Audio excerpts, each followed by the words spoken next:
I know Catholics will say, oh, we don't really worship Mary. We just, have a huge respect for her for what she does. Okay, that's great, but don't get her importance twisted and don't get, who she is twisted. She's not the mother of God.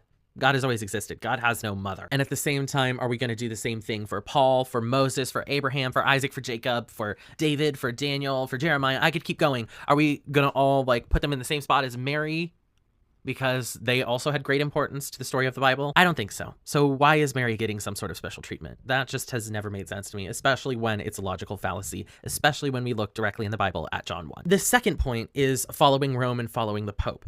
Now, I get it. Church leadership is a good thing, for we all know, or at least we should know, that the church does not refer to any building or any entity except for the body of Christ as a whole. Everyone who has been reborn in the Spirit of Christ. However, the Pope is still a fallen man, and in fact, the Pope has even said some stuff before that is not biblical. I'm sure both of these examples were Pope Francis, not Pope, is it Leo now? But did he not welcome LGBTQ people with open arms? I get it. We're supposed to welcome people into the church as they are. However, I feel like that's sending the wrong signal about Christianity. I'm just not sure how I feel about that. But the one that I feel even more strongly about is the fact that he did not give a definitive answer on abortion. That is completely wrong. And if you know anything about the Bible, you should know that we should be able to declare a definitive statement about abortion, that everyone has the right to life through the creation of God, and that everyone has a soul before they were even formed. Before I formed you in the womb, I knew you. That to me signifies that God creates the soul before he creates the body.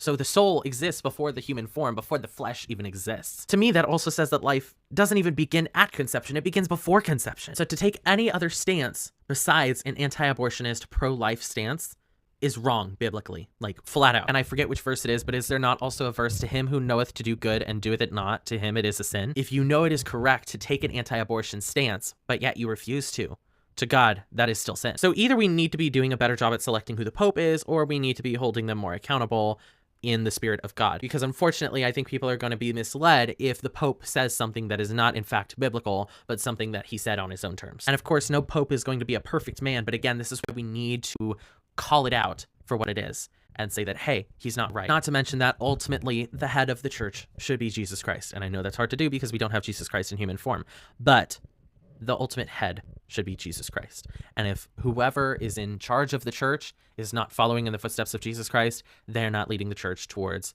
Jesus Christ. They're leading the church against Jesus Christ. So that's why I think I don't necessarily disagree about having someone in charge of the church, but we need to be very careful not to be led astray. Because imagine what an unbeliever in that sort of position would do if he understands that he has that sort of power.